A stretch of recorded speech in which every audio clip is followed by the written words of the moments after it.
ओम शांति, ओम शांति। तो आज 27 मार्च 1981 की अव्यक्त मुरली का हम रिवीजन करेंगे। बाप पसंद, लोक पसंद और मन पसंद कैसे बने।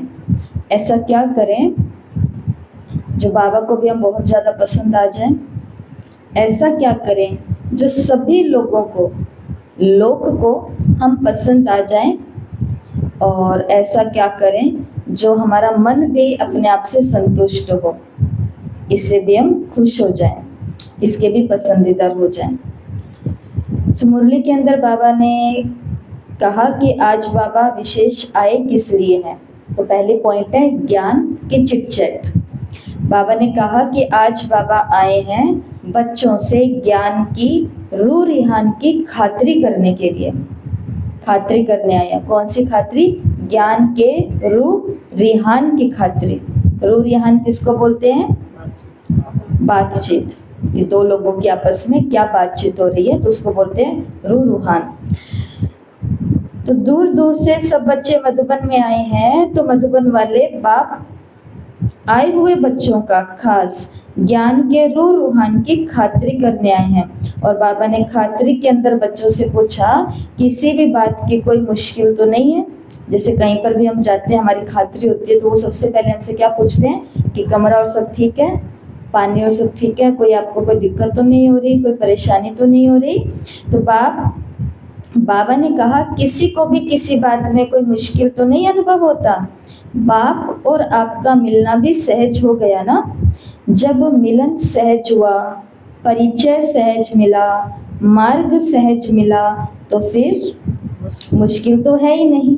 मुश्किल है नहीं, लेकिन कोई ने मुश्किल बना तो नहीं दिया है। बाबा ने कहा बाप सहज मिल गया, मार्ग सहज मिल गया और बाबा का परिचय भी सहज मिल गया। सब कुछ सहज हुआ, कोई मुश्किल नहीं।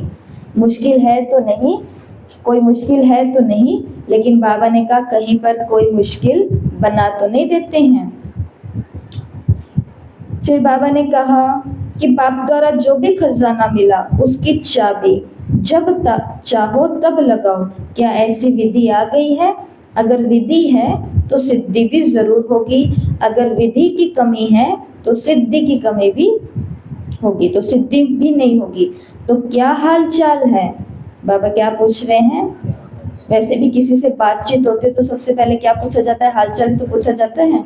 आपके क्या हाल है, क्या हाल चाल है, और सब ठीक है, कोई तकलीफ कोई मुश्किल तो नहीं है। तो पहले इन 3 पॉइंट्स को याद रखेंगे। सबसे पहले कि बाबा आज आए किस लिए हैं। तो बाबा आए हैं हमारे साथ रूह रिहान करने, रूह रूहान की खातिरी करने। और ये रूह रूहान किस बारे में है? ज्ञान के बारे में है। और फिर बाबा ने पूछा कि आपको बाप इतने आसानी से मिला, बाप की पहचान, स्वयं की पहचान आसानी से मिली और ये मार्ग सहज मिल गया हमें। जो बात अभी हम साकार मुरली में भी करके गए हैं, सब चीज़ें सहज है, हमारे ऊपर कोई बर्डन नहीं है कि करना ही पड़ेगा। बाबा ने यहाँ तक बोला कि अमृत वेले अगर कमर में बहुत दर्द है, तबीयत सच में बहुत खराब है, तो बाबा ने कहा लेटे लेटे अमृत वेले बाबा को याद कर लो। अमृत वेला मिस करने के लिए नहीं कहा, लेकिन बाबा ने कहा दर्द है तो लेटे लेटे याद कर लो। सहज है? सहज है या नहीं है? सहज है, लेकिन वो ऐसी परिस्थितियों के लिए है। सबको सहज होते हुए बाबा ने कहा कोई मुश्किल तो नहीं है। बाबा ने कहा मुश्किल है नहीं, लेकिन मुश्किल बना लेते हैं। फिर बाबा ने कहा सभी के पास खजानों की चाबी है, और अगर खजानों की चाबी लगाने की विधि आती है तो सिद्धि भी मिलेगी। अगर विधि में ही कमी है तो सिद्धि भी नहीं होगी। तो हालचाल कैसा है? बाबा ने किस किस का हालचाल पूछा? एक तो हमारी ज्ञान का हालचाल पूछा, एक हमारे जीवन की इस मार्ग की मुश्किलों का हालचाल पूछा, और तीसरा खजाने की चाबी के क्या हालचाल हैं। विधि अच्छे से लग रही है, चाबी घूम रही है, और खजाने कौन कौन से होते हैं उसके ऊपर तो ज़्यादा डिटेल में जाने की भी आवश्यकता नहीं, अब हमें सब पता है। ज्ञान का खजाना, उसके अंदर सारे पॉइंट्स आ गए हैं। गुणों का खजाना, उसमें कल देखो 36 गुणों से भी ज़्यादा गुण लिख करके भेजे हैं। इतने सुंदर सुंदर ताज बना करके भेजे हैं और उसके अंदर गुण भी लिख करके भेजे हैं। और किसी ने एकदम बीच वाला डायमंड ताज का बनाया है और एक गुण लिखा है पवित्रता का गुण, कि अगर ये है तो बाकी, ये तो माँ है, माता है, बाकी सारे धीरे धीरे अपने आप आ ही जाते हैं। तो ज्ञान गुण का, शक्तियों का खजाना है, समय का खजाना है। ये सांसें जो हमारी चल रही है, ये भी क्या है? खजाना। इसलिए भक्ति हमको सिखाती है कि श्वास श्वास में राम राम राम राम चलता है। सांस ले रहे हैं तो भी, सांस छूट रही है तो भी, सांस जा रही है तो भी, सांस जा रही है आ रही है तो भी, हर कंडीशन में। तो सिद्धि, ऐसे सारे खजाने हैं। अब बाबा ने आगे पंख की बात कही कि सब उड़ रहे हो। बाबा ने हमको क्या दिया? उड़ने के लिए पंख दिए हैं। लेकिन बाबा ने क्या देखा? बच्चों को क्या पसंद है? चलना पसंद है। बाबा ने कहा उड़ने के पंख सभी बच्चों को मिले हैं, तो चलने की क्या जरूरत है? उड़ना ही है। रास्ते पर चलेंगे तो कहाँ बीच में कोई रुकावट आ सकती है, लेकिन उड़ने में कोई रुकावट नहीं आ सकती। तो सब उड़ते पंछी हैं। ज्ञान योग के पंख सभी को अच्छी तरह से उड़ा रहे हैं। तो कौन से दो पंख हैं? ज्ञान और योग। ये देखो, ये मुरली है, उमंग उत्साह, वो सामने वाली कंडीशन के हिसाब से होता है। अगर देखो बाबा सेवा की कोई बात कर रहे हैं, मुरली सेवा पर चल रही है, तो बाबा कभी नहीं कहेंगे कि ज्ञान योग के पंख से उड़ो। सेवा की जहाँ बात होती है, वहाँ सेवा के लिए सिर्फ एक चीज चाहिए होती है, उमंग उत्साह चाहिए होता है। तो बाबा कहते हैं तब ये दो पंख चाहिए। लेकिन जब बाबा बातचीत कर रहे हैं अपने बच्चों से, तो उस समय बाबा कहेंगे कि तुम्हें इस बीके लाइफ में उड़ाएगा ज्ञान। तो ज्ञान की नई नई पॉइंट्स, नई नई विधि, ये सब कुछ। और दूसरा योग। अच्छा, उड़ते उड़ते थकावट तो नहीं होती है? पहले पूछा मुश्किल तो नहीं होती है इस मार्ग में, और अभी क्या पूछा? उड़ते उड़ते भी थकावट तो नहीं होती है। और वरदान मिला, पंख के साथ क्या मिले हैं? वरदान मिला। कौन सा वरदान? अथक भव। अथक भव कि संगम युग। हम ये नहीं बोल सकते कि पढ़ाई कब तक चलेगी, योग कब तक करना पड़ेगा। अगर सोचो ब्रह्मा कुमारी टीचर बहनें ये बोल दें कि ये सेवाएं कब तक करनी पड़ेंगी, तो फिर उनका इस जीवन में होना भी, होना ना होना एक ही बराबर। उसे क्या पता चल रहा है कि इस मार्ग में उड़ते उड़ते इनके पंख थोड़े थक गए हैं। तो ये पूछ रहे हैं कि बाबा ये सेवाएं कब तक करनी पड़ेंगी, बाबा ये मुरलियां कब तक सुननी पढ़नी और सुनानी पड़ेंगी, कब तक ये बोर्ड तैयार करने पड़ेंगे, बाबा कब तक? हाँ, जिंदा रहोगे तब तक, अंतिम सांस तक। क्योंकि ये भाग्य है। बिना भाग्य के ये पढ़ाई, ये लिखाई, ये माहौल, ये वायुमंडल, ये कुछ नहीं मिलता है। इसलिए वरदान, पंख के साथ बाबा ने आज कौन सा वरदान दिया? अथक भव, कि इस बीके लाइफ के अंदर सेवाएं खूब करनी है, पढ़ाई भी खूब करनी है, योग भी खूब करना है, हर चीज खूब खूब खूब करनी है। इसलिए बाबा ने वरदान दे दिया अथक भाव। बात भी बड़ी सहज है, अनुभव करना है और अनुभव सुनाना है। और सबसे सहज बात है बाबा ने कही कि आपको काम ही क्या करना है सेवा में, सिर्फ अपने अनुभव ही तो सुनाने हैं, और क्या करना है? अनुभव ही सुनाने हैं। और सबसे सहज काम बाबा ने कहा क्या होता है? किसी को अपने अनुभव सुनाना। सभी सो रहे हैं, रात के गहरे रात हुई है, सब गहरी नींद में सो रहे हैं, और उसी समय सभी माताओं में से एक माता को कहा जाए कि माता जी खड़े हो और हम सबको आप अपना अनुभव सुनाओ। उसके लिए उसको सोचना पड़ेगा कि मैं मेरा कॉपी पेन तो लेकर के आऊँ, मेरी उस डायरी के अंदर लिखा हुआ है मेरा अनुभव। बस उसको कहने की देरी है, और सारा बीके लाइफ की स्टार्टिंग से लेकर के आज तक की यात्रा उसकी कैसी रही वो सुनाती जाएगी। 1 घंटे का भाषण वो बिना रुके कर सकती है, राइट या रॉन्ग? तो बाबा ने कहा सबसे सहज काम क्या होता है?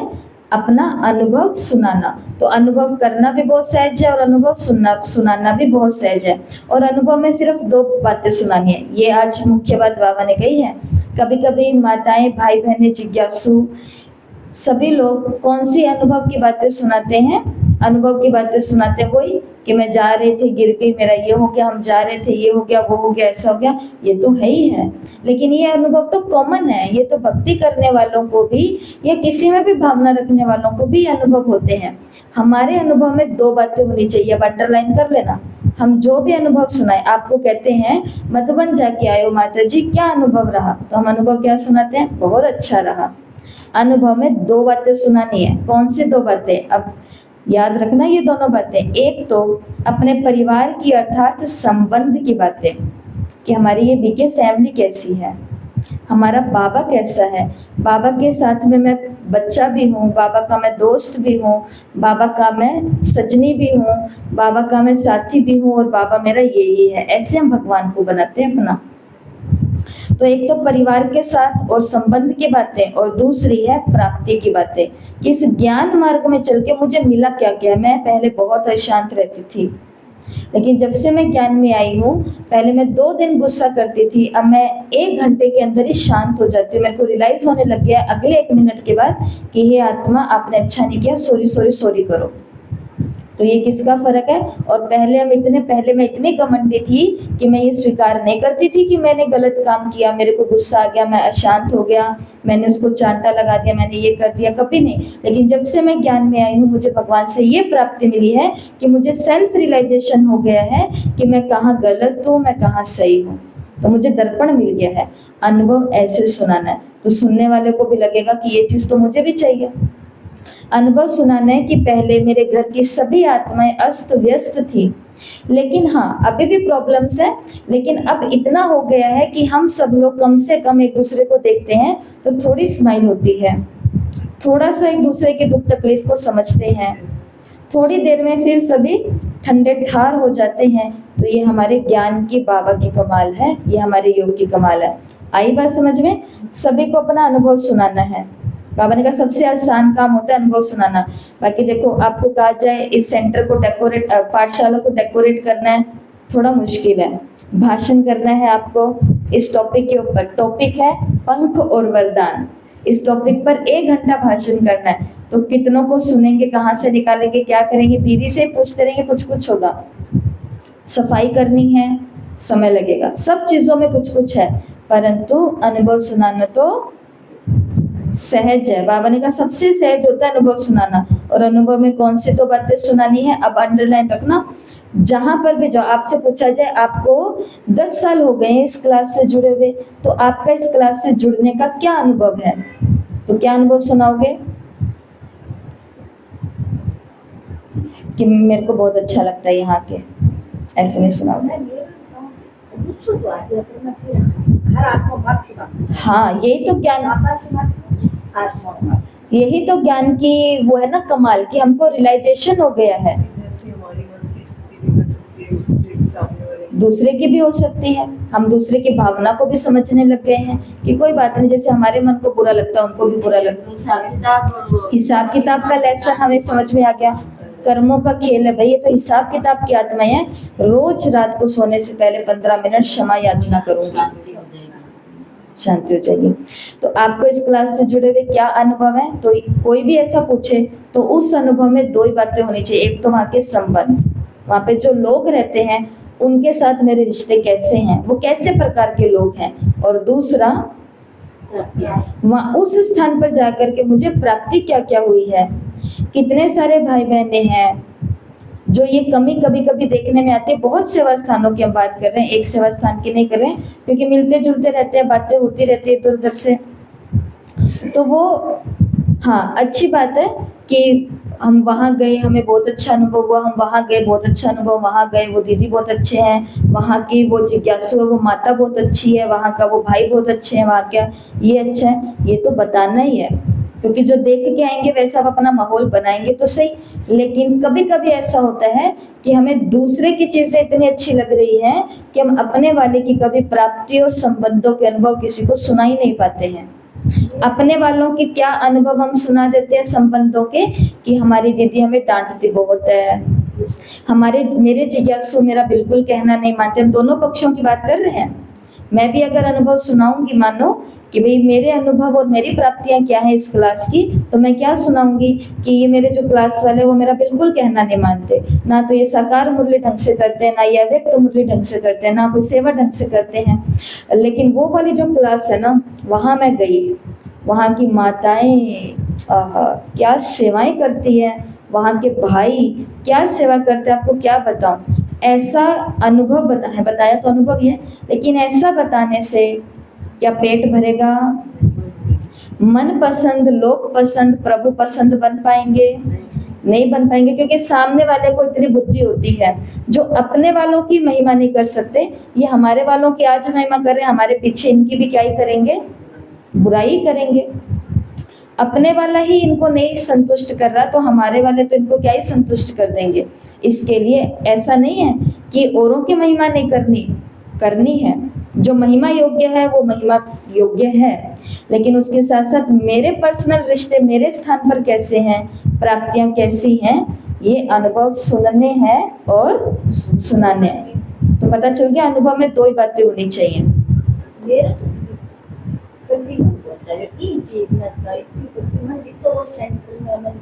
सुख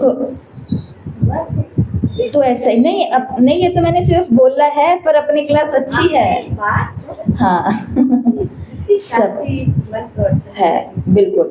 तो ऐसे ही तो ये बाबा ने कहा कि आपके बीके लाइफ में ये आपको पक्का करना है। और अभी बाबा ने कहा गीता का तो युग समाप्त होना चाहिए, गीता का युग समाप्त होना चाहिए और ज्ञान प्रारब्ध का युग अब शुरू हो जाना चाहिए। गीता का युग का मतलब क्या है? अब ज्ञान पूरा हो गया, गीता ज्ञान दाता है, अब ज्ञान पूरा है। ये तो हम रिपीट कर रहे हैं, बाबा तो सुना करके छुट्टी है, बाबा तो ऊपर से अब केवल देख रहा है साक्षी होकर के एक बच्चे को, जिसको बाबा से जो हेल्प चाहिए तथास्तु है, बाकी सबको बाबा क्या कहा? साक्षी होकर के देख रहे हैं और ज्ञान कंप्लीट है। तो बाबा ने कहा हमारा भी ज्ञान कंप्लीट होना चाहिए। मेरे को ये पॉइंट नहीं पता, मेरे को पता ही नहीं था, मैं जानती नहीं, मुझे मालूम ही नहीं था, मुझे पता होता तो मैं ऐसे नहीं करती। गीता का बाबा ने कहा अध्याय कंप्लीट करो। अब कौन सी अवस्था में आ जाओ? नष्टो मोहा स्मृति लब्धा। लब्धि का मतलब क्या होता है? जैन धर्म में बोलते हैं कि जो साधु संत साध्वियां होती हैं, इन सभी के पास लब्धियां होती है। और इनको लब्धियां कब मिलती है? अमृत वेले, ब्रह्म मुहूर्त में इनको मिलती है लब्धि उनकी भाषा में, और कहते हैं सिद्धि होती है। और तो हम पहले सोचते थे कि सच में कोई वैसी वाली सिद्धि होती होगी कि कुछ ऐसे कर दिया, ये कर दिया। हमारे लौकिक में नानी जी बोलते थे, जैसे इन्होंने हमको बताया कि वो बोलते थे कि सुबह सुबह भगवान आते हैं उनसे बात करने के लिए, और वो उड़ते हैं। महाराज के पास ऐसी सिद्धियां होती है कि वो उड़ते हैं और भगवान सुबह उनसे बातें करने आते। तो ऐसा लगता था कि लेकिन कभी ना सोचा था ऐसा कभी नहीं सोचा था कि भगवान हमसे भी, हमारे जैसे प्राणी से भी मिलने के लिए आएगा। और ये तो कभी नहीं सोचा था कि हम भी पूरे दिन में उड़ी रहे होंगे। फरिश्ता बना, उस माता के घर के ऊपर जाकर के सकाश दिया। फरिश्ता बना, अपने सेवा केंद्र पर आकर के सकाश दिया। फरिश्ता बना, पूरे पंजाब के अंदर जहाँ पानी पानी हुआ पड़ा है, हिमाचल और इधर, उन सभी के ऊपर जाकर के सकाश दिया। तो ये क्या है? लब्धियां हैं। तो बाबा ने कहा गीता का काम तो पूरा करो, अब प्रारब्ध स्वरूप में आ जाओ। प्रारब्ध का मतलब है लब्धि, लब्धि का मतलब है सिद्धि। कि अगर मेरे मुंह से निकल गया कि आप सभी बहुत सुखी हो, तो आप सभी सुखी हो जाओ। मेरे मुंह से निकल गया कि बेटा तू एकदम निर्व्यसनी है, तेरे अंदर कोई व्यसन नहीं है, तो बेटे की आत्मा ने स्वीकार कर लिया मैं निर्व्यसनी हूँ, अब वो मेहनत करेगी, जो भी है, इसको बोलते हैं प्रारब्ध। ठीक है, तो ये बाबा ने मुरली में बोला। और फिर बाबा ने कहा तो एक रस स्वस्वरूप नष्टो मोहा, ये है हमारा गीता का अध्याय कंप्लीट करके इस स्टेज तक आना है। बाबा ने मुरली में बोला अलग अलग मूड हो जाते हैं। मूड क्या हो जाते हैं? अलग अलग हो जाते हैं। कभी आश्चर्यवत का मूड हो जाता है, कभी क्वेश्चन मार्क का मूड हो जाता है, कभी कंफ्यूज का मूड हो जाता है, कभी टेंशन का, कभी अटेंशन का। बाबा ने कहा ये सब मूड कभी ऑफ हो जाती है। तो बाप की मूड कभी ऑफ होती है? हमारी हो जाती है ना। बाबा ने कहा कि बाबा के मूड कभी ऑफ होती नहीं होती है। तो अभी आपको क्या बनना है, बाप समान बनना है। सभी कंप्लेंट्स को, शिकायतों को खत्म करना है। एक रस अर्थात एक संपन्न मूड में रहने वाला, मूड कभी भी बदली ना हो। तो बाप दादा वतन में देखते हैं बच्चों के सारे मूड। तो हमारा मूड कैसा होना चाहिए, एक रस कि मूड, ये अलग अलग मूड बाबा ने बताया, ये बहुत मेहनत का काम है। तो इसके ऊपर हमको काम तो करना ही है, ठीक है। फिर बाबा ने मुरली के अंदर बोला प्रालब्ध, एस वाई का मतलब है संगम युग। तो मुरली में बाबा ने बोला संगम युगी प्रालब्ध। संगम युगी प्रालब्ध क्या है, ध्यान से सुनना इस पॉइंट को, ये एक योग है, ठीक है। ये पॉइंट नहीं है, ये वास्तव में इसके ऊपर पूरी कमेंट्रियां बनी है। जो कमेंट्री आप सुनते हैं ना, बड़े बड़े हम दीदियों की और भाइयों की कमेंट्रियों पर योग करते हैं, तो वो सभी कमेंट्रियां बाबा के महावाक्य, उसमें से आज हमको पता चल गया कि एक महावाक्य ये है। ऐसे उनकी स्टडी के ऊपर है सारा। उन्होंने मुरलियों को इतना अच्छे से पढ़ा है कि उन्होंने देखो योग बना दी पढ़ाई को भी। संगम युग की प्रालब्ध क्या है, जो बाप का गुण वो बच्चों का गुण, जो बाप का कर्तव्य है वो बच्चों का कर्तव्य है, जो बाप की स्टेज वो बच्चों की स्टेज, हो गया ना योग। जो बाबा के गुण, परम धाम में बैठी हूँ, पॉइंट बाबा पॉइंट में, जो बाबा के गुण वो मेरे गुण, जो बाबा का कर्तव्य है वो मेरा कर्तव्य है। जो बाबा की स्टेज, मधुबन निवासी कौन सी स्टेज पे बैठे हैं, कौन सा शब्द कल बाबा ने कहा, मधुबन निवासी कौन सी स्टेज पर है, टॉप की स्टेज पर। तो स्थिति भी कैसी होनी चाहिए, टॉप की होनी चाहिए। तो हमारे शिव बाबा की स्टेज ऊंची है, वैसे हमारी स्टेज भी ऊंची होनी चाहिए। ये बाबा ने बताई संगम युग की प्रालब्ध। मुरली को रिपीट करो, ज्ञान की चिटचट बाबा क्या करने के लिए आए हैं, ज्ञान के रूहान की खातिरी करने के लिए आए हैं, ठीक है। खातिरी किससे हो रही है, हमारे ज्ञान की। ज्ञान ही हमारा भोजन है, ज्ञान ही हमारा चाय नाश्ता है, ज्ञान ही सब कुछ है। खातिरी हो रही है, कोई मुश्किल तो नहीं है। बाप सहज मिला, पहचान सहज मिली, और हाँ मार्ग सहज मिला, तो कोई मुश्किल नहीं है। लेकिन बाबा ने कहा मुश्किल कहीं पर बना तो नहीं देते हो, वो भी अभी आने वाला आगे कि क्यों कैसे बना देते हैं। खजानों की चाबी, बाबा ने कहा विधि आती है चाबी लगाने की, क्योंकि अगर विधि अच्छी होगी तो सिद्धि होगी, और अगर विधि में कमी होगी तो सिद्धि में भी कमी होगी। फिर बाबा ने हमें पंख दिया है, उड़ना पसंद है, उड़ते हो। बाबा ने कहा चलते तो नहीं हो, क्योंकि चलने में तो बाबा ने कहा कठिनाई आ सकती है, उड़ने में कोई भी कठिनाई नहीं आ सकती है। तो बाबा ने 2 पंख दिए हैं इस बीके लाइफ में उड़ने के लिए, एक है ज्ञान और एक है योग का पंख। इसलिए बाबा ने कहा उड़ते रहो, ऊपर ही रहो, उड़ते उड़ते। और कौन सा वरदान दिया है, अथक भव, क्योंकि उड़ते उड़ते थक भी सकते हैं, पंछी कितना ही उड़ेगा। तो सेवाओं में, पढ़ाई में और नशे में एकदम उड़ रहे हैं। लोग भी देख रहे हैं ये नीचे क्यों नहीं आते, उड़ते ही जाते हैं, उड़ते जाते हैं, आज ये कल ये परसों ये तरसों ये नरसों ये, कुछ ना कुछ। लेकिन ऐसा ना हो, लोगों को तो उड़ते हुए दिख रहे हैं और अंदर में चल रहा है बाबा कब तक करना है ये, कब तक बाबा कब तक। ऐसा नहीं होना चाहिए, क्योंकि वरदान कौन सा मिला है बच्चे को, अथक भाव का। और सबसे आसान काम बाबा ने कहा, सबसे आसान काम होता है अपना अनुभव सुनाना। तो हर चीज का अनुभव करते, जैसे आप अभी मुरली मत सुनो, आप मुरली मत सुनो, मुरली सुनोगे तो ये बातें याद रह रही है नहीं रह रही है, ये फटाफट क्यों बोल रहे हैं, मेरे को तो याद ही नहीं आ रहा पॉइंट, टेंशन हो जाएगी। मुरली को सुनना नहीं है, मुरली को भी अभी अभी क्या करो, अनुभव करो कि बाबा ऊपर से कैसे ज्ञान रत्नों की वर्षा कर रहे, और मैं बैठी हूँ यहाँ पर मुरली सुनने के लिए। कमाल है, माया भी नहीं आ रही, अभी मेरा व्यर्थ भी नहीं चल रहा, मेरे को झुटका भी नहीं आ रहा, कुछ भी नहीं हो रहा। तो अनुभव सुनना सुनाना, और अनुभव में कौन सी 2 बातें सुनानी है, संबंधों की, परिवार और परिवार के संबंध, ये वाला। और दूसरा प्राप्ति। हमारा परिवार कैसा भी है, परंतु काम यही दुनिया में कहते नहीं है, लौकिक में क्या कहते हैं, बस वही बात है। लौकिक परिवार के भी तो संबंध का सुना। हाँ, लौकिक परिवार के संबंध का, वो प्राप्तियों में भी आ गए हो। प्राप्तियों में कि पहले वो बिल्कुल नहीं सुनते थे, और अब देखो वो भले ना सुने लेकिन वो मेरा रिगार्ड करते हैं, वो मेरे सहयोगी हो गए कि आप आज क्लास में क्यों नहीं गए, आज आप योग में क्यों नहीं गए, ऐसा है ना। तो और फिर अब गीता का बाबा ने कहा एपिसोड पूरा करो। अब कौन सा एपिसोड लेकर के आओ?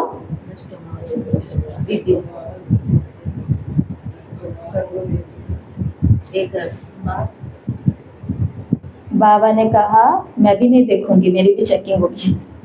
बाबा ने कहा कि अब गीता का अध्याय पूरा करो और अब प्रालब्ध को सामने लेकर के आओ। प्रालब्ध, लब्ध से शब्द निकाला था हमने लब्धि, और लब्धि का मतलब होता है स्थिति। स्थिति कौन सी होनी चाहिए? नष्टो मोहा, यही हमको चाहिए। और मूड, मूड कैसे रहने चाहिए? एक रस। कभी बाबा ने कहा ऐसा मूड हो जाता है, कभी ऐसा कभी ऐसा। बाबा का मूड कभी ऑफ होता है? बाबा ने कहा नहीं होता।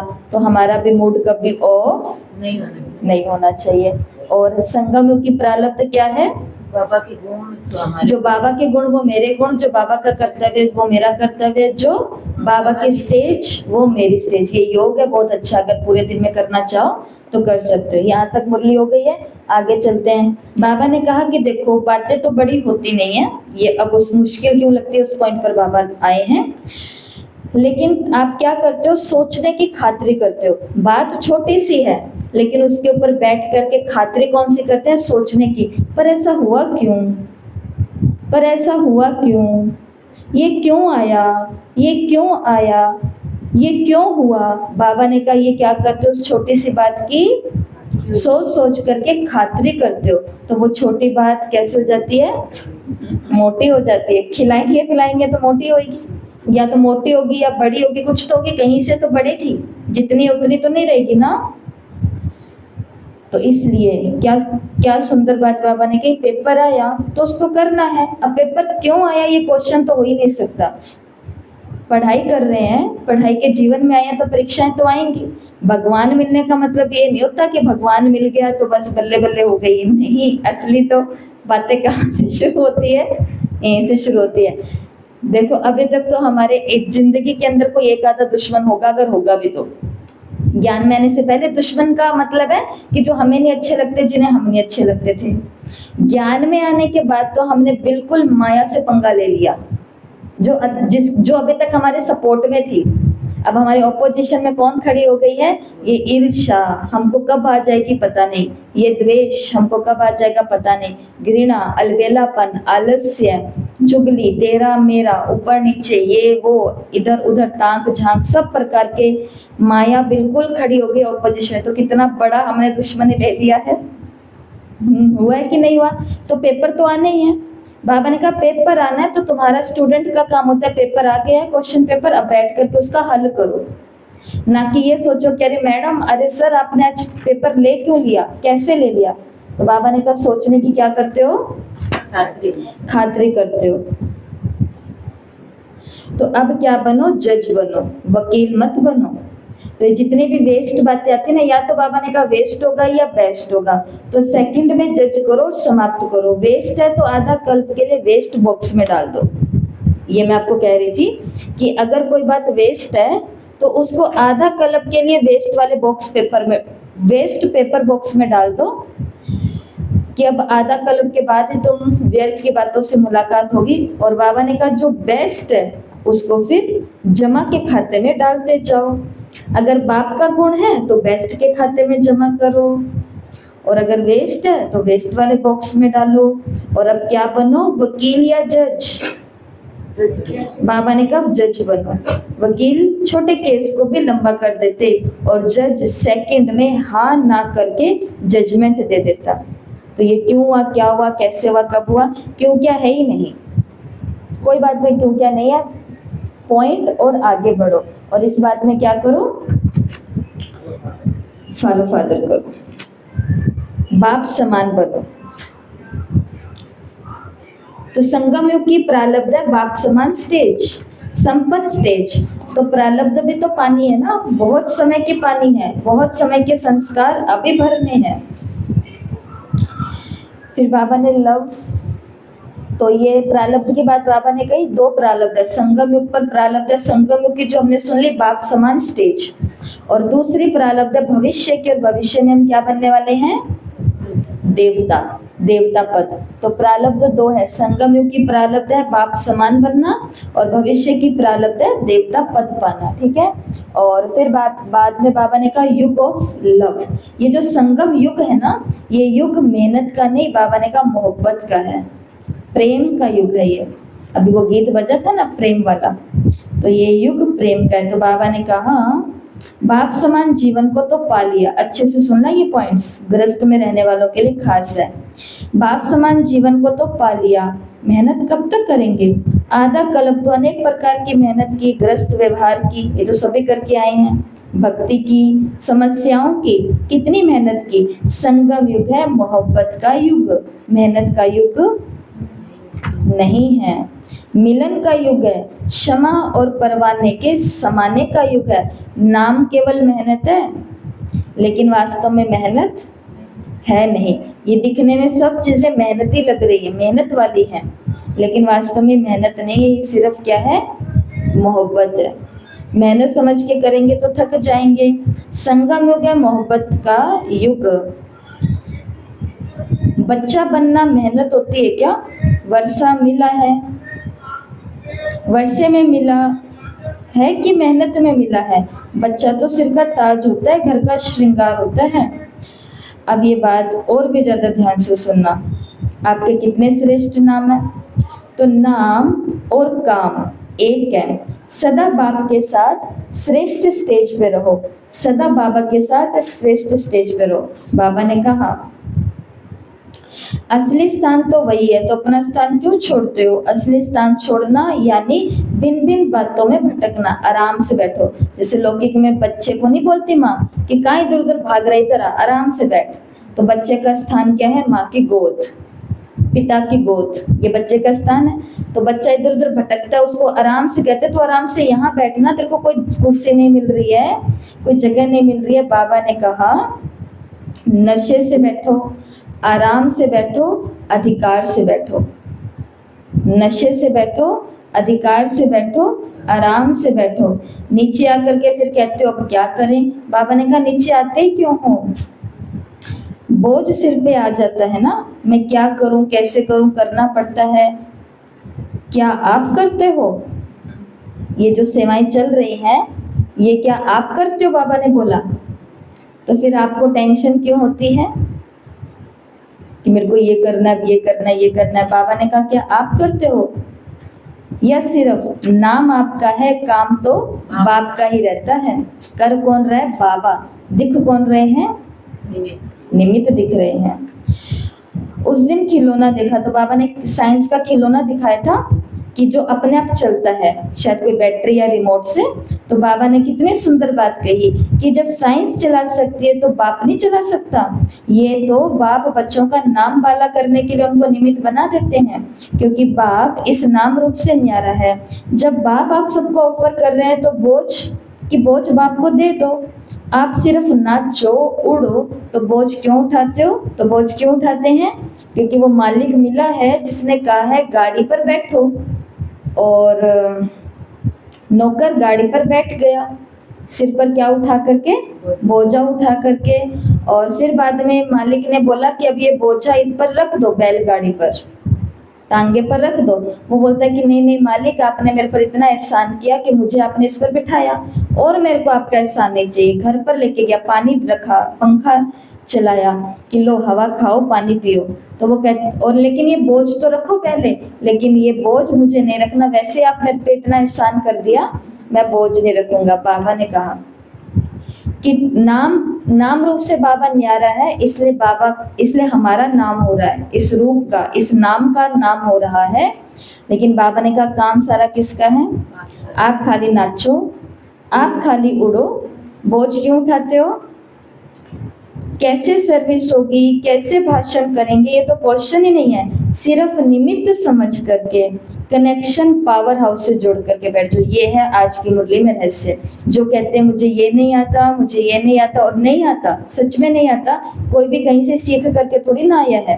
और बाबा की तो रस्म रिवाज, बोलना चलना, हर चीज का तरीका ही अलग है सिर्फ। और आप किसी भी ब्रह्मा कुमारी बहन से या भाई से ये अनुभव पूछ लेना कि आप ये क्लास कैसे कराते हो, आपको ये सारी बातें याद कैसे रहती हैं। आप वो सेवा कैसे करते हो? आप जैसे किसी ने थोड़े दिन पहले पूछा था कि आप बच्चों की क्लास से आपकी 2 महीने से चल रही है, पर आप बच्चों को कराते क्या हो? हम अब उनको पता चला कि अब तो बच्चों की मुरली भी शुरू हो गई है, अब तो बच्चों का शाम का योग भी शुरू हो गया है। कमाल की बात है, कल पहला उनका नुमा शाम योग था और मैंने सभी बच्चों को बोला था 5 मिनट के लिए आना, क्योंकि मुझे पता है इससे ज़्यादा ये नहीं बैठ पाएंगे, नहीं तो हम सभी को डिस्टर्ब करेंगे।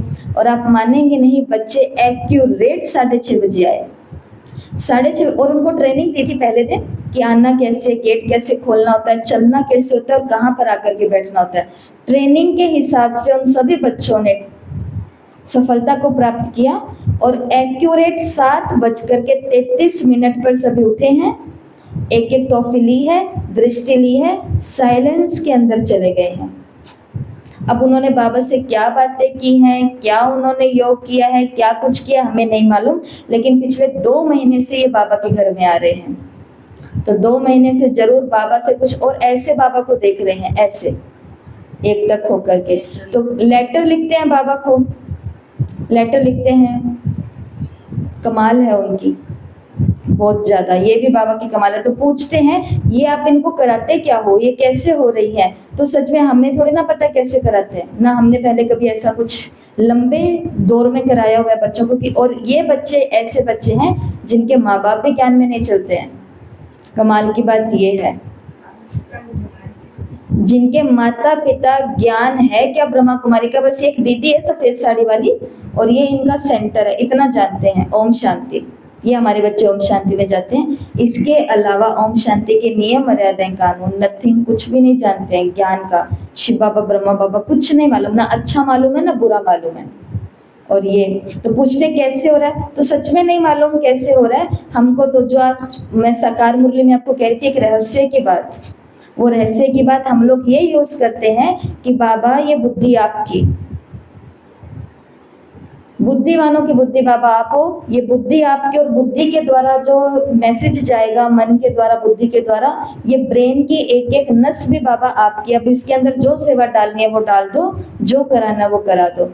और शायद शब्द अच्छे हो या नहीं हो, टेक्निक अच्छी हो या नहीं हो, लेकिन अंदर के भाव इतने अच्छे होते हैं उस सामने वाली आत्मा को सीधे टच कर सकते हैं। ये हम सभी ने अनुभव किया होगा, नहीं किया तो अब करना है। सिर्फ कनेक्शन पावर हाउस से जोड़ करके बैठ जाओ और फिर देखो भाषण होता है या नहीं होता। हमें बिल्कुल याद है, ट्रेनिंग करके आए थे अक्टूबर 2018 में, ट्रेनिंग करके आए थे। उससे पहले कभी भाषण नहीं किया हुआ था, कभी का मतलब कभी भी भाषण नहीं किया हुआ था। नवरात्रे चल रहे थे, पीछे आपको पता है बंगाली समुदायों का बहुत बड़ा सारा पंडाल लगता है, जिसमें हमारे हनुमानगढ़ के सब रईस लोग भी पहुंचते हैं। 9 दिन तक वहां पर भक्ति होती है देवी माँ की, बहुत ज्यादा जागरण और ये सब चीजें होती है, दुर्गा पूजा होती है ना। तो ट्रेनिंग करके आई ये था, और उधर से हमारे कोई रिलेटिव थे, तो उनके आगे ऐसे ही बात की कि ऐसे ऐसे करके दीदी भी कुछ बाबा के बारे में बता सकते हैं। तो उन्होंने बोला हाँ बता सकते हैं, और वहां पर जाकर के खड़े हो गए। अब क्या बोलना है कुछ नहीं पता, कैसे बोलना है कुछ नहीं पता, लेकिन गए और वहां पर उस समय 3 से लेकर के 4000 तक लोग उपस्थित थे, और सबको दुर्गा अष्टमी के उस माहौल में शिव बाबा का परिचय दे किया। ये तब की बात है जब कुछ नहीं आता था। तो भाषण कौन कराता है? बाबा। अब भाषण कराने के बाद अगर महिमा की टोपी मैं पहन लूं तो उसके अंदर गलती किसकी होगी? फिर कोई महिमा नहीं करेंगे तो फिर मार्ग में लगेगी मुश्किल कि बाबा ये मेरी महिमा क्यों नहीं करते। तो महिमा की इच्छा ही क्यों रखी? क्योंकि जब सेवा ही खुद ने नहीं की तो महिमा भी मेरी क्यों हो। और अगर दिल से करिए तो महिमा होने से कोई भी रोक नहीं सकता। आपका मुख नहीं चलता, आपकी बुद्धि प्लान नहीं कर सकती। कैसे कहने से, कौन सा शब्द कैसे, कैसे होगा? कैसे कहने से जैसे कि तार के ऊपर एक रबड़ आ जाता है। तार के ऊपर क्या आ गया? रबड़ आ गया। अब यहाँ से करंट आएगा मेरे को? नहीं आएगा। तो जब हम बोलते हैं ना कि मैं ये सेवा कैसे बोलूं, रबड़ आ जाने के कारण कनेक्शन जुटता नहीं है और फिर उसका प्रत्यक्ष फल नहीं दिखता और फिर थक जाते हो। ये कारण है इस जीवन में थकने का। और थक करके क्या बोलते हो? पता नहीं क्या होगा। तो ब्रह्मा कुमारी बंद हो गई, अब पता नहीं क्या होगा। ऐसा बाबा ने कहा अवश्य होगा। अगर कोई स्थान पर 6-8 तो दूसरे स्थान से निकाल लो। दिल शिकस्त क्यों होते हो? बस चक्कर लगाओ, आसपास में जाते रहो। चक्कर तो बहुत बड़ा है, कहाँ से भी 8 भी निकले तो वो भी कम नहीं, 6 निकले तो वो भी कम नहीं है। किसी भी कोने में छुपा हुआ निकले तो आपके कितने गुण गाएंगे। बाप के साथ निमित्त बनी हुई आत्मा को भी दिल से दुआएं तो देते हैं ना। कहाँ एक रतन भी निकला, एक के लिए भी जाना तो पड़ेगा ना, या उसको छोड़ देंगे? एक ही तो है वहां पे सुनने वाले। तो ऐसे से बाबा ने कहा जंगल बहुत बड़ा है, शिकार भी बहुत सारे हैं, केवल शेरनी को जाना है शिकार करने के लिए। तो यहाँ पर कौन बैठी है, शेरनियां या बकरियां? शेरनियां। पूरा पंजा खोल के दिखा रहे शेरनियां। तो क्या बोलने वाली शेरनी नहीं बनना, शिकार करने वाली शेरनी बनना है। साइलेंस वाली शेरनी की जाए और सीधा, जैसे चूहा का भी बाबा ने बताया काटता है और पता भी नहीं चलता है, ऐसा। तो बाबा ने कहा जाना तो पड़ेगा, नहीं तो अगर वो वंचित रह जाएंगे, अगर आप जाएंगे नहीं। ठीक है, तो ये आप मुरली को पढ़ना, इसके अंदर बहुत सारी डिटेल है, बहुत सुंदर बातें हैं कि बाबा हमारी बुद्धि के द्वारा कैसे काम करता है। तो हम केवल क्या है, निमित्त है सेवा के अंदर। बाकी खिलौने को चला कौन रहा है? गीता हमने अज्ञान काल में थोड़ी सी, वो ज्ञान में आने के बाद, पर ब्रह्मा कुमारी ना बनने के पहले सुना था। उसका एक महावाक्य, उसके अंदर ये था कि हे अर्जुन, जो ये समझता है मैं कुछ नहीं करता, ये मेरे अंदर चला गया महावाक्य, कि हे अर्जुन, जो ये समझता है मैं कुछ नहीं करता, उसी को मैं बहुत विशाल कार्य करने के निमित्त बनाता हूँ। निमित्त हमको वो क्या बनाएगा, निमित्त बनाएगा। लेकिन सेवा के मैदान में शेरनी बन करके आना तो हमें पड़ेगा। अब ऐसा नहीं कि हम शेरनी बन करके आ गए तो मैदान में और जानवर नहीं है। जंगल में तो जानवर ही होते हैं ना, तो और जानवरों से भी सामना होगा। भालू, चीता, हाथी बड़े बड़े हैं, ये खतरनाक है, ये शेर को भी डराने वाले हैं ये। लेकिन फिर भी सेवा करेंगे निमित्त समझ करके। ठीक है, ये है।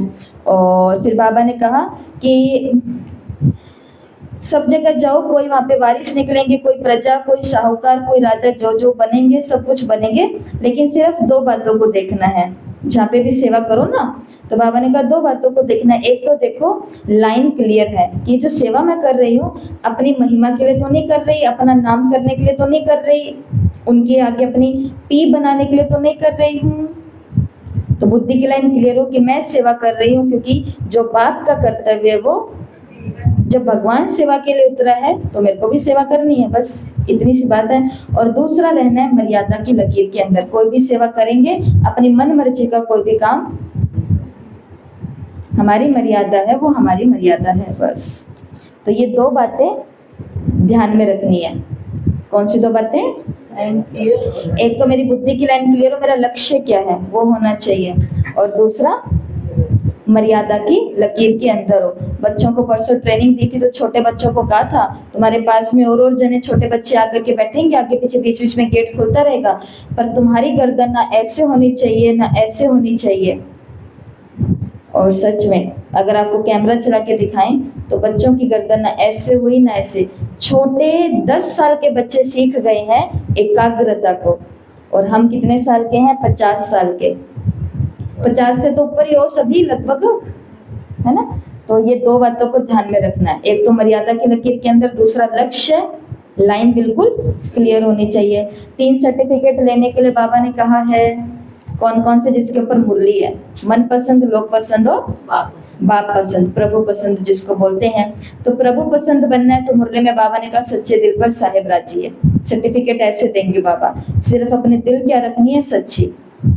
तो आज का पहला होमवर्क, सच्चे दिल के साथ में पूरे दिन के अंदर, इस पूरे दिन में या पूरे ब्राह्मण जीवन में, खास करके चलो दिन ही निकालो, जीवन तो नहीं, मेरा सबसे ज्यादा वेस्ट किस बातों पर चलता है? मेरा सबसे ज्यादा वेस्ट कौन सी बातें वेस्ट के रूप में आती है? ज्ञान से जुड़ी, परिवार से जुड़ी, किसी से भी जुड़ी जो वेस्ट थॉट आते हैं वो यहाँ पर लिखने हैं सच्चाई के साथ में। अगर किसी भी विकार का विचार आ रहा है तो आज वो लिखना है। ये आपका पर्सनल गुप्त कार्य, ये ग्रुप में नहीं भेजना है, ठीक है। ये आपको अपने पास रखना है। अपने अंदर की बुरी से बुरी छोटी से छोटी, और मैं कहूंगी एक शब्द, गंदी से गंदी। कोई भी बात है वेस्ट है, सब वेस्ट ही है, कचरा ही है। उस हर एक बात को यहाँ पॉइंट के आगे लिखने हैं। वो कितनी, एक हो सकती है, दो हो सकती है, और वो 10-20 भी हो सकती है। सच्चे दिल पर क्या हो जाएगा साहिब? राजी हो गए। कि सच्चाई से मेरे बच्चे ने बताया तो सही, ये तो कम से कम ढोंगी नहीं है मेरे आगे कि बाबा मैं बहुत ज्ञानी हूँ, मैंने आपको समझ लिया। बाबा को कहो कि नहीं समझा बाबा, अभी भी बीच बीच में कोई और दिखने लग जाते हैं मेरे को, हैं बोझ सब पर है। बोझ ऊपर है कभी कभी कि बाबा अब घर वालों की बात मानो, कि बाबा आपकी बात मानो, कि महात्मा जी की बात मानो, कि बाबा किसकी बात मानो।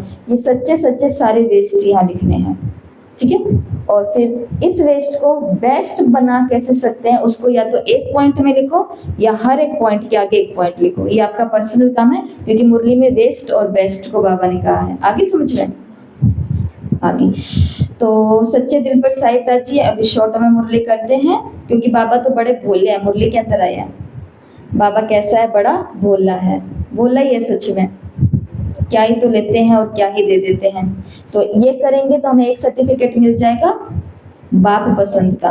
तो बाबा से चालाकी नहीं करनी। बोला कह रहा है मैं भोला हूँ बड़ा, परंतु बोला नहीं है, बम्ब का बम्ब का गोला है। वो कहते हैं ये मत बोलना कि तुम चतुर हो, तो तुम्हारा बाप मैं चतुर सुजान हूँ।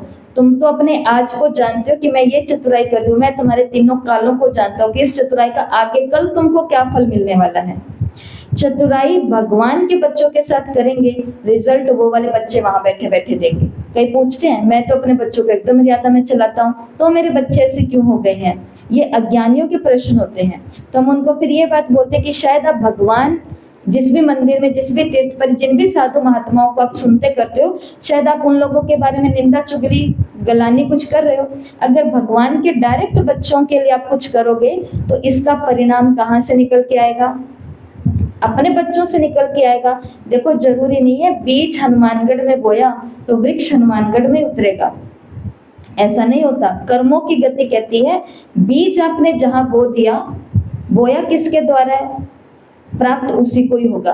कहाँ बोया गया है, किसके लिए बोया गया है, ये मायने नहीं रखता, किसके द्वारा बोया गया है मायने कर्मों का सिद्धांत कहता है ये। तो ये इसलिए बाबा को बोला नहीं समझना, बाबा को आगे तक दिख रहा है। भगवान के घर में अवज्ञा करेंगे, यहाँ पर छुपाएंगे, यहाँ पर भ्रष्टाचार करेंगे, यहाँ पर दूसरों की चीजों पर आंख रखेंगे, ये सारे मामला गांव खड़े हो जाएंगे, हमारे घरों में हो जाएंगे। इसलिए तो बाबा बोलते हैं जो आप चाहते हो वो आप करना शुरू करो। धन दो तो उधर धन बढ़ेगा, तन लगाओ तो उधर वालों का तन स्वस्थ होगा। इधर अपने मनसा का योगदान दो संगठन में बैठ करके, उधर वालों के मन तनाव मुक्त बाबा करेगा। ये खेल है, पर ये खेल सालों साल ज्ञान में चलने के बाद भी कईयों को समझ नहीं आते हैं। तो मुरली की पढ़ाई जरूरी है, ऐसे मिल जाएगा बाबा का। दूसरा सर्टिफिकेट है लोक का। तो लोक का लेना है हमको सर्टिफिकेट, तो रिगार्ड दो रिगार्ड लो, सम्मान दो सम्मान लो, ये है। डिटेल आप मुरली में पढ़ लेना। और अगर मन पसंद बनना है तो श्रीमत की लकीर के अंदर रहो। हाँ, जब हम श्रीमत के बाहर निकल के काम करते हैं तो मन अंदर से खाता है ना, थोड़ा थोड़ा असंतुष्ट होता है। तो मन पसंद बनना है तो श्रीमत की लकीर के अंदर, ये 3 सर्टिफिकेट। और फिर बाबा ने मुरली में बोला कि बैलेंस रखना है। किन 2 बातों में बैलेंस रखना है? अपनी उन्नति और सेवा। देखो पढ़ाई इतनी ना अपनी बढ़ा लेना कि मैं सेवा नहीं कर सकती क्योंकि मेरे को तो होमवर्क करना है, मेरे को मुरली पढ़नी है, मेरे को ये करना है, मेरे को ये करना है, इसलिए मैं सेवा नहीं कर सकती। या फिर मेरे को सेवा करनी है, सेवा करनी है, सेवा करनी है, इसलिए छोड़ो ये होमवर्क, छोड़ो ये मुरलियाँ, आज मैंने सेवा ज़्यादा कर ली इसलिए आज मैं होमवर्क नहीं करूँगा, आज मैंने सेवा कर ली इसलिए आज मैं पढ़ाई नहीं करूँगा। इसको बैलेंस वाली आत्मा कहेंगे। तो यहाँ पर अपने निमित्त को देखना है कि ये पढ़ाई भी अच्छी तरीके से कर रही है और पढ़ाने की सेवा भी अच्छी तरीके से कर रही हैं। कर रहे हैं कि नहीं कर रहे? सभी दीदियाँ, सभी टीचर्स कर रहे हैं। तो ऐसे है, ठीक है। तो अब ये मुरली आप पढ़ लेना एक बार और आगे बाबा ने शक्ति और पांडवों दोनों के कार्य की सराहना की है। और बाबा ने टीचर्स को भी याद किया है कि टीचर्स बाबा के फ्रेंड्स हैं। जो ब्रह्मा कुमारियाँ हैं ये बाबा की कौन है? फ्रेंड्स है। ये रिश्ता फ्रेंड फ्रेंड का है, तो इसलिए बाबा इनकी पूरी हर बात को समझता है। और महापुण्य आत्मा कहलाती हैं नाम सेवा है परंतु प्राप्ति बहुत बड़ी है। सेवा के बंधन में बंधना अर्थात टीचर बनना, ये ऐसा बंधन है जो फालतू के सभी बंधनों को काट देता है। ठीक है, तो ऐसे ऐसे ऐसे टीचर को आज बाबा ने महापुण्य आत्मा बोला है कि नाम टीचर नहीं है, नाम क्या है, महापुण्य आत्मा। ठीक है, तो ये मुरली हो गई कंप्लीट। अब ये पॉइंट्स आप 16 पॉइंट आप लिख लेना, और पूरी मुरली को तो पढ़ते हो ना घर जा करके एक बारी, तो मुरली को सभी पढ़ लेना। तो पहला होमवर्क आपका पर्सनल है। दूसरा होमवर्क 21 ऐसे शब्द लिखने हैं जो बाबा को हम बच्चों के उपयोग करने वाले पसंद नहीं है। जैसे बच्चे कहते हैं कि बाबा मैं ये कर तो रहूं लेकिन शब्द बाबा को पसंद नहीं है। बाबा मैं ये नहीं कर सकती, ये नहीं शब्द बाबा को पसंद नहीं है। बाबा ये मैं कर लूंगी, ये गे गो गी, ये शब्द बाबा को पसंद नहीं है। बाबा माया आ गई, बाबा को ये शब्द पसंद नहीं है। बाबा ऐसा यहाँ क्यों होता है? बाबा ऐसा वैसा कैसा, ये शब्द बाबा को पसंद नहीं है। क्यों, क्या, कैसे, कब और किस लिए, ये बाबा को पसंद नहीं है। क्योंकि बाबा ने कहा ड्रामा है सब कुछ। अब भगवान के बच्चे भगवान से पल के भगवान को छोड़ के, तो बाबा ने तुम कौन सा क्यों क्या बैठ करके कर रहे हो, तुम्हारे पास तो मार्जिन ही नहीं है कुछ करने का। बाबा मेरा योग नहीं लगता, बाबा ज्ञान समझ में नहीं आता। ज्ञान समझ नहीं आता, बाबा पेपर बहुत आ रहे हैं, बाबा को ये शब्द पसंद नहीं है। बाबा ने कहा फिर स्कूल में एडमिशन क्यों लिया, पेपर से या तो स्कूल से छुट्टी लो। अब तुम कहते हो स्कूल से भी, बाबा नहीं मुझे अपने स्कूल से दूर मत करना, स्कूल से भी तुमको छुट्टी नहीं लेनी और पेपर भी तुमको नहीं देने, मेरे आगे आकर के रोना है फिर तो ना। हाँ रोना फिर भी बाबा के आगे ही है, मन को हल्का करना है, भगवान के आगे करेंगे और किसके आगे करेंगे, वो तो करना ही है। परंतु ऐसा, तो ऐसे कितने शब्द निकालने हैं, 21 शब्द निकालने हैं जो बाबा को पसंद नहीं है। करोगे, कह रहे हैं करेंगे। आत्मा के 7 स्वरूपों में प्रत्येक के लिए एक एक चिन्ह या प्रतीक बनाना। आत्मा के साथ ज्ञान, आनंद, शांति, प्रेम, सुख, पवित्रता और शक्ति, ये आत्मा के 7 गुण हो गए ना। इन 7 गुणों का क्या क्या प्रतीक हो सकता है, जैसे एक प्रतीक सभी को ही पता है, वैसे तो सारे ही पता है परंतु एक ही बताऊंगी, पवित्रता। पवित्रता का प्रतीक क्या बनाओगे, कमल का फूल बनाओगे, या जिनको हंस बनाना था, जितने बना सकते हो, पर एक एक ही है तो एक एक बनाना। ऐसे 7 गुण है। ज्ञान का क्या हो सकता है, बोलना नहीं है, भक्ति में भी है वो तो। और आनंद का क्या हो सकता है, शांति का क्या हो सकता है, प्रेम का क्या हो सकता है प्रतीक, सुख का क्या हो सकता है, शक्ति का क्या हो सकता है। ठीक है, आ गया दिमाग में, आ गया, बोलते बोलते भी दिमाग में आ गया होगा। तो ये 3 काम है, ये भेजने की इच्छा हो तो भेज देना, नहीं तो ये आपका पर्सनल है। और आज बाबा को वेस्ट दे देना, और हर वेस्ट को आज क्या बना लेना, बेस्ट बना लेना। बेस्ट अपने पास रखो, वेस्ट आज दे करके बाबा को संपूर्ण समर्पित कर देना। ओके, ओम शांति।